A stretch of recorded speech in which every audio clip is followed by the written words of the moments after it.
안녕하세요.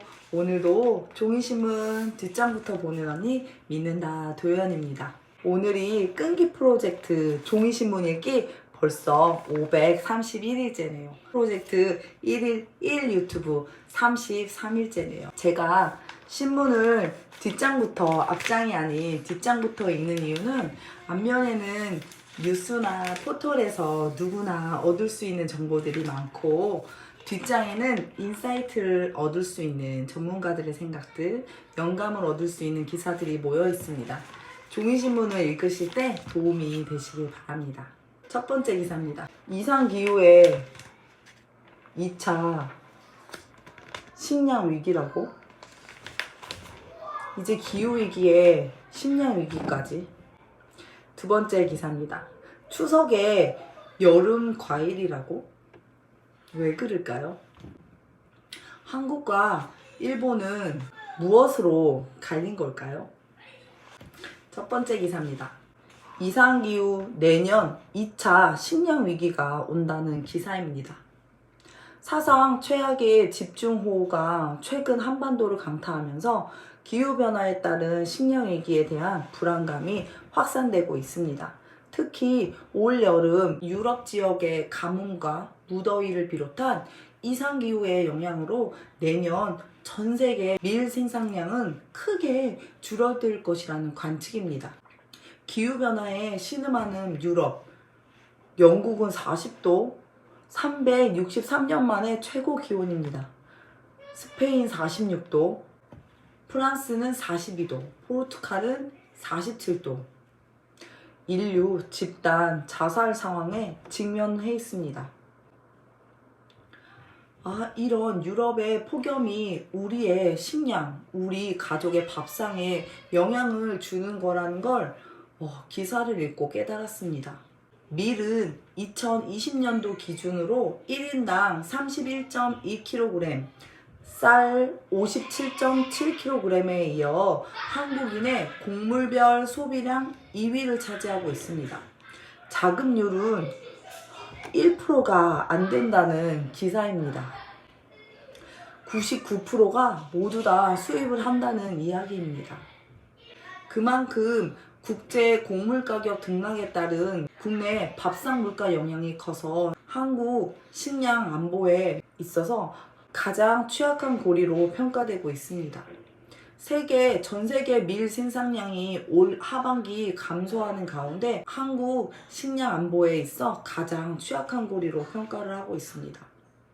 한국농촌경제연구원에 따르면 2022년부터 2023년 밀 생산량은 2021년에서 2022년보다 1%가 784만 톤이 감소한다는 전망입니다.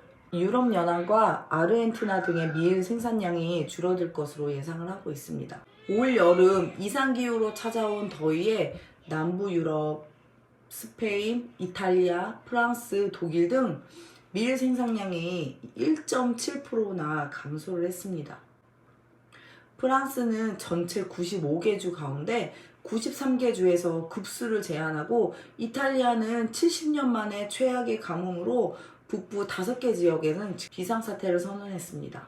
세계 주요 밀 생산국 중 하나인 아르헨티나가 가뭄으로 인해 생산량이 3.3%나 감소를 했습니다. 밀은 대표적인 식량 작물 수요 감축이 어렵습니다. 공급이 조금만 줄어도 가격이 급등하는 이유입니다.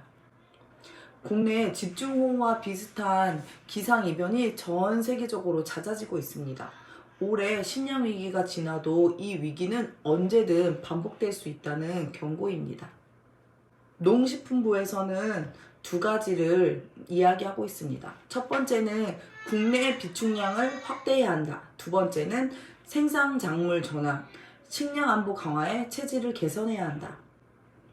하지만 식량 안보 수준은 주요국에 비해 크게 뒤떨어지는 게 현실입니다.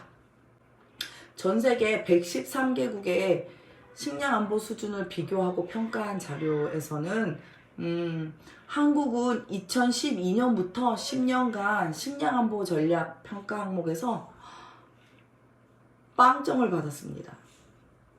첫 번째는 식량안보 전담기구, 두 번째는 농작물 저장시설, 세 번째는 국가영양전략 등 총 9개 항목에서 10년간 빵점을 받았다고 나와 있습니다. 10년간 빵점이라니 왜 개선을 하지 못했을까요? 아마도 싼 비용만을 생각하고 자급자족법이 아닌 수입량을 99%까지 늘려서 그런 게 아닐까라는 생각을 해보게 됩니다. 아니면 기후 환경이 밀을 공급하기에 부족한 한국이라서 그런 걸까요? 무엇이 이유이든 간에 앞으로는 자급자족을 할 수 있는 환경으로 전환을 해야 하지 않을까라는 생각이 듭니다. 자급률 1%라면 이건 10년간 빵점이 맞는 것 같습니다. 113개국 중 식량안보지수 순위도가 10년간 30위 안팎에서 머물고 있습니다. 30위권 국가 대부분이 OECD 가입국이라는 점을 고려한다면 한국의 식량안보지수는 OECD 가입국 중 최하위권입니다.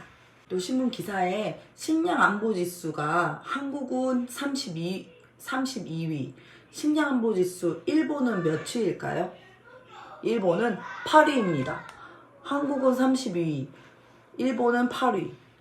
무엇이 이렇게 달라서 이렇게 순위가 다를까요? 50년간 차곡차곡 식량을 챙긴 일본, 추락하는 자급률만 쳐다보는 한국. 한국은 곡물 자급률 역대 최저 20%, 밀, 옥수수 자급률은 아까 얘기했듯이 1%도 안 되고 있습니다. 일본은 1970년대부터 공급망을 구축하고 곡물터미널, 저장고를 다수 확보하고 있다고 합니다. 우리나라의 CJ 제일제당, 포스코 인터내셔널, 하림 등 해외 곡물 조당 네트워크가 그래도 탄탄하다고 합니다. 비축량을 확대하고 수입처의 다변화로 민간 역량 활용하는 게 효과적일 것 같다는 생각입니다. 정부가 주요 식량 수출국과 식량 수합을 체결하는 것도 방법인 것 같습니다.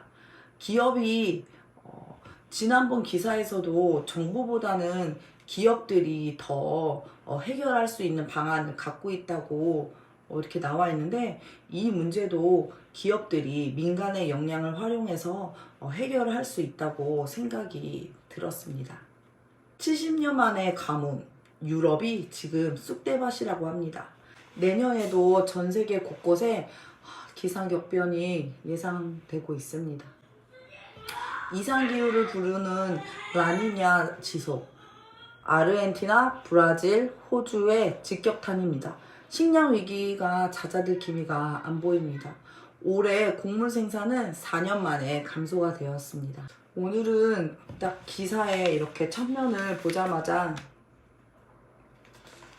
그냥 바로 블로그에 글을 쓰기 시작했습니다. 이보다 더 중요한 기사가 있을까 심각한 상황인 것 같습니다. 책보다 빠른 종이신문을 읽고 흐름을 빠르게 알고 우리는 무엇을 해야 할지 대안을 찾고 고민하고 공부해야 할 것 같습니다. 여러분들 8월에 MKYU의 미니 챌린지 신청을 했나요? 저도 8월에 미니 챌린지 2개나 신청을 했습니다.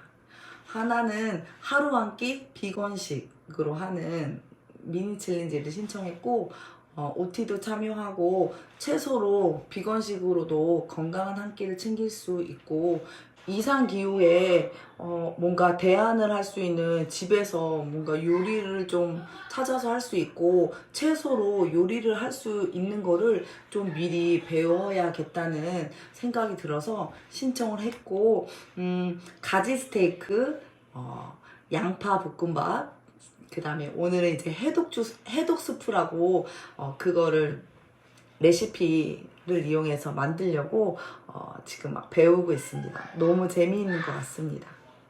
채소로도 이렇게 비건식으로도 건강한 한 끼를 맛있게 챙길 수 있음에 매우 행복함을 느꼈습니다. 역시 배우는 것, 새로움을 알아가는 건 참 즐겁고 행복한 것 같습니다. 모르면 배워야 하고 실행을 해야 합니다. 앞으로를 살아갈 수 있는 지속 가능한 삶을 살아갈 수 있도록 오늘도 함께 공부해요. 공부하고 배우고 실천하고 매일매일 반복해야 하는 것 같습니다. 힘들지만 오늘도 나를 믿고 아자아자 가야 합니다. 두 번째 기사입니다. 추석 여름 과일이 선물로 뜬다. 사과와 배 등 전통 명절 과일의 수확 시기가 보름 이상 앞당겨지면서 일조량 부족으로 세택이 뛰어난 상품성이 있는 과일이 부족할 것으로 판단이 되고 있습니다. 예전보다 사과, 배가 설익어서 공급이 부족해져서 가격이 전년 대비 10% 이상 오를 것이라는 예상입니다. 올 추석을 앞두고 샤인머스켓이 명절 선물로 뜬다는 기사입니다. 또 매력 품종인 애플망고와 멜론까지도 명절 선물로 부상을 하고 있습니다. 뭔가 이상하지 않나요? 기후변화로 인해 모든 게 변화하고 있는 걸 느껴야 합니다. 점점 더 예전에 먹던 음식들, 날씨, 곤충 등 모든 것들이 바뀐다는 걸 알고 있어야 합니다. 우리의 소중한 자연을 그대로 유지하고 싶다면 작은 실천이라도 우리는 매일매일 해야 한다고 생각을 해봅니다. 오늘도 실천할 수 있는 아주 작은 것부터 실천하면서 함께 환경해요. 제가 이 20가지를 실행을 하고 있는데 이 중에서 5가지는 저와 함께 실행을 하시면 좋을 것 같습니다. 아시죠? 장바구니 사용, 텀블러 사용, 양치컵 사용, 플라스틱 프리 제품 사용, 에어컨 26도 유지하기, 분리배출 잘하기, 물티슈 사용하지 않기, 일회용품 거절하기, 대나무 칫솔 사용하기, 관리비 절감하기. 저는 관리비를 4만원을 절감했습니다. 전월 대비. 엘리베이터 대신 계단 이용하기, 매일 돌렸던 세탁기 일주일에 2번만 돌리기. 양치할 때, 비누칠할 때 물 잠그고 물 아껴 쓰기, 매일 가계부 쓰기. 20년 대비 21년 연말정산 사용에 50% 감소하기. 연말정산 사용에 카드 사용 줄이기. 기후변화 관련 정보 신문 읽고 SNS에 공유하기. 기후변화 관련 실천사항 유튜브 제작해서 영상 공유하기. 기후변화 전문가 강의 들었던 거 뉴스로 제작해서 SNS 공유하기. 배달의 민족 대신 집밥 먹기. 외식 일수 줄이기.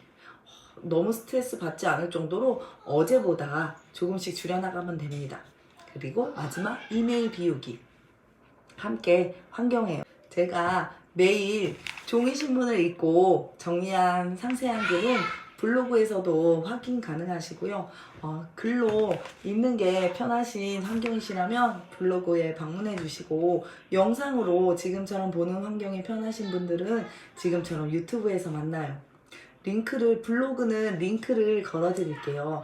블로그도 소통하며 친구예요. 저처럼 지식의 힘이 부족하시다면 함께 신문을 읽고 어제보다 0.1% 성장하는 내가 되어보아요. 여러분이 느낀 깨달음을 바로 댓글로 달아 남겨주세요. 그리고 소중한 사람들에게 이 영상을 공유해주세요. 느낀 것을 공유하는 일 또한 온라인 세상 속 공헌입니다. 감사하고 사랑합니다.